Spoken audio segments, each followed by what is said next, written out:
Hey guys, welcome back to the channel. Jared and Braxton, he's behind the camera today. We are going to turn his Beta 125 into an electric start model. I don't think he's super pumped on doing it right now, but I think when he's in a mud hole getting past, I think he's going to love that button to get him out of it. So I brought a 200 over so I could use it as an example to kind of look at wire routing and just make sure I'm doing it right. So that's kind of the value behind our content is we have a lot of resources and I use them and I show them in the videos. So if you guys find the video helpful, please consider subscribing. It really helps us out. So let's jump into this and we'll go from there. So one thing with this build being, this bike came right out of the Beta factory race department, and this has the race harness already on it. So if you guys are doing this at home, it might be different a little bit compared to what we're doing. I'll explain it when we get there. But this only has the kill switch. It doesn't have the start button currently. So I don't know if Beta cut that out of the race harness. We're going to find out when we take his number plate off. So that's one side note on Braxton's bike. And another side note, when you're doing this, if you're thinking about doing it, we're going to cut to some footage here in like 2 seconds of Braxton riding. So I reached out to Beta, told him I wanted to make Braxton's bike an electric start.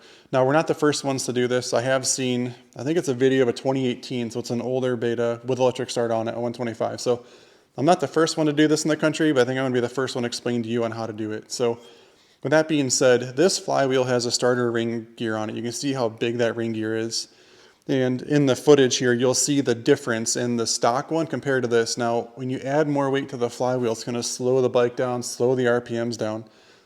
And with Braxton riding the bike, you could tell, like coming out of the corners, it doesn't rev out as fast, right? So it'll be luggier, so like it's not going to stall as quickly. So if you're in a mud hole and you're should be high RPMs, it's probably going to chug you through a bit better, but it's not going to pick up on the other side. So side note was Beta told us or had us put a 200 Flywheel in his bike. We'll cut to the footage and he rode it. So let's check that out real quick.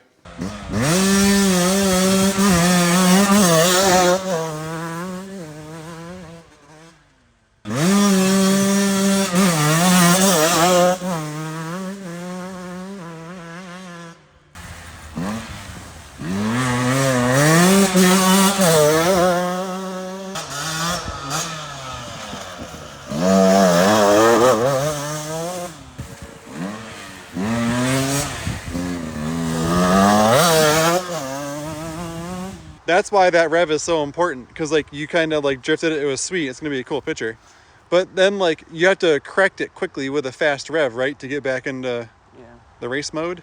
So that may be where that rev is gonna be important. So let's go take the Flywheel off of this thing and try it the other way, and then I'm gonna get your feedback. Braxton's first start with a Flywheel weight.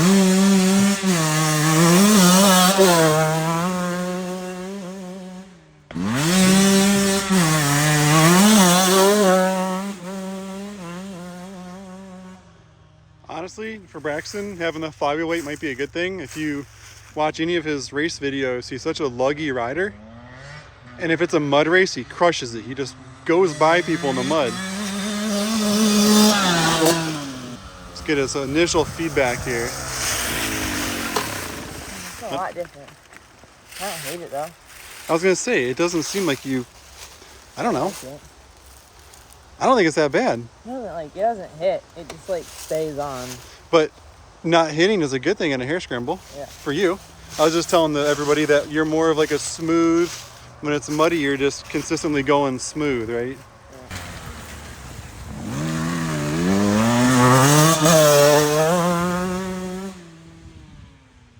Yeah. Smoothened it out so much. There was the previous burnouts, it's like really ringy and kind of like walking the back end all around. That acted more like a 4-stroke because it didn't let it kick out.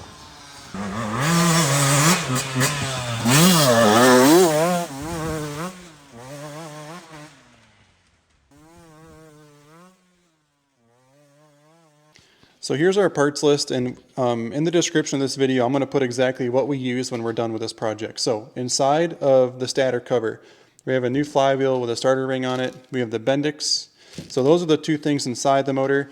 Now I don't know if the ignition cover has the bushings for the Bendix to fit into, so I ordered 2 of those as well. We'll find out in a minute. Starter motor, this bolts up underneath. And from the starter, this wire is going to take the power from the starter up to the solenoid. And then from the solenoid, we have this red wire. Now, this one's too long. It It's the right part number on the bag, but it's way too long in practice here. So one side note when you're ordering these starter relays is you got to order the bolts and the fuses separately. They're not in there, which I didn't know. This should be a really short wire going from the positive to the starter relay. And then this is going to be the ground wire that goes from the negative down to the frame. So that's everything mechanically. I do have a new stator cover gasket in case we rip that one coming apart. And then there's two other electrical components because we have to send signal to this relay to turn on. So we have the start, this is our start button here. It's a 2-prong. So the number plate off Braxton's bike, I think we're okay. I think our starter switch is this 2-prong right here. That's for the start. And then this other one would have been if we had the map switch on it. So I went over and looked at the other bike, the 200 sitting over there, and those wires are your dual ignition map switch. So we're not going to use that. But I'm excited. The front half of this harness should be able to stay on the bike because there is our start wire. And the first thing we're going to do, I'm not going to show all this, is we're going to remove the seat, we're going to remove his gas tank, and we're going to remove this skid plate. We're going to get that stuff out of the way so it exposes the harness on this bike and we can start modifying it.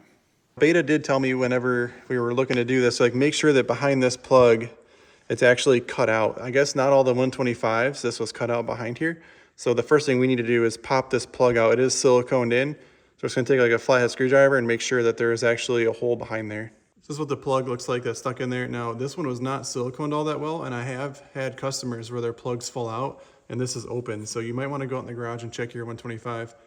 Make sure your plug is still in there, even if you're not doing electric start. So good news is it does have the hole. We can get right in there and install that starter.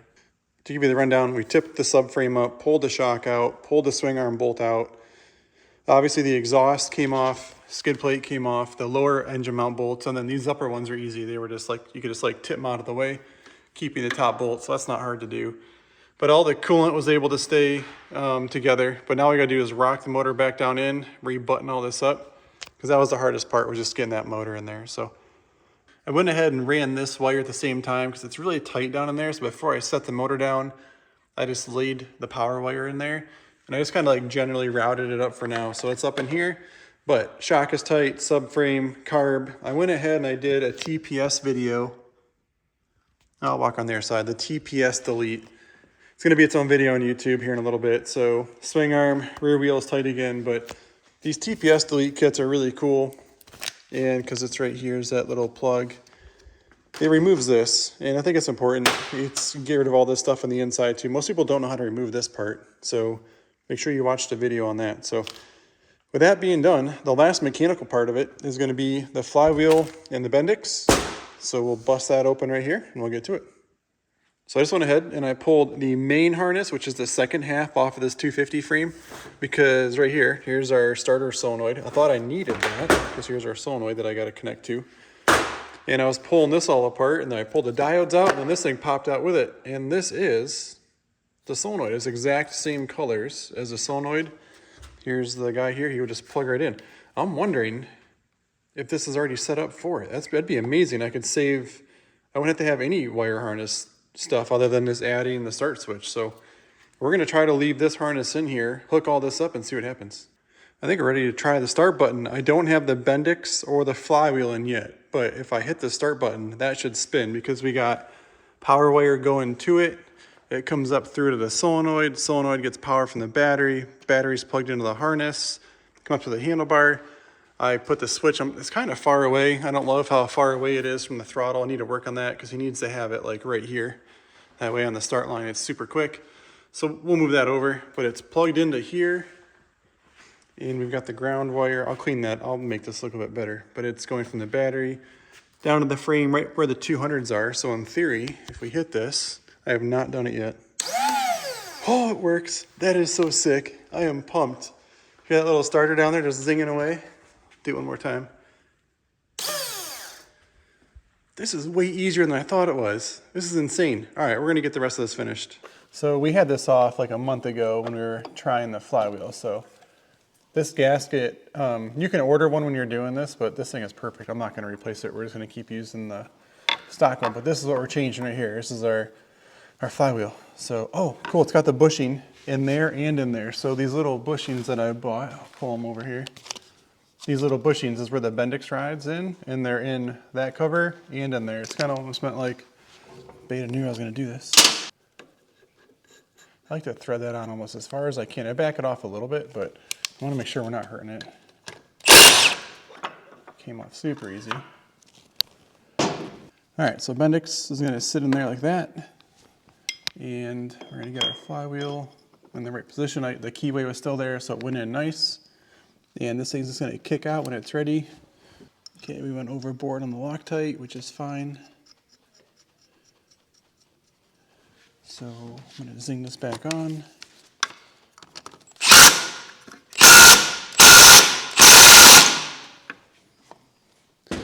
And one thing that we're going to do before we close this up is I want to put some oil. Probably should have dumped the oil down in there better. I'm going to dump it in here, Brax. Look at this. It's probably going to make a little bit of a mess, but I don't really care. Okay, so a little bit of gear oil. Not a ton of it, but a decent amount.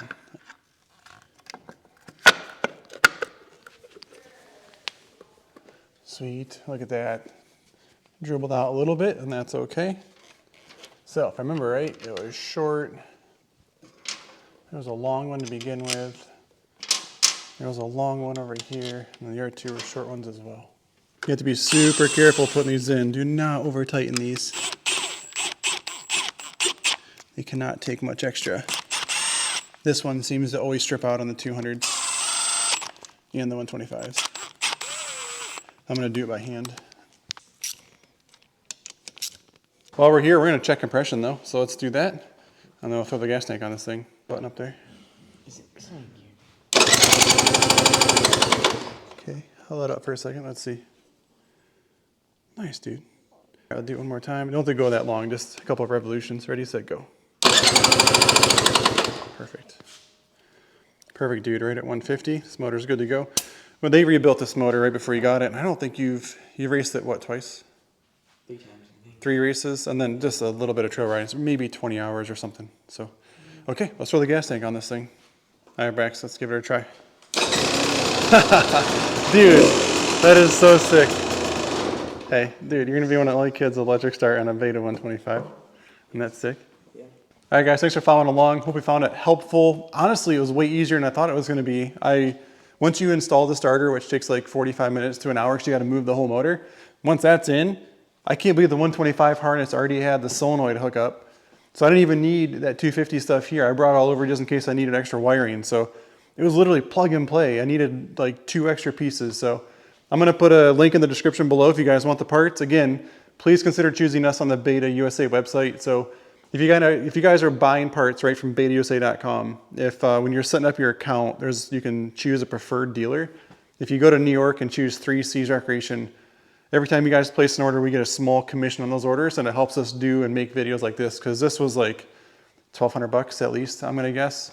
So again, Jared at 3C's, enjoy the ride, see you on the trail.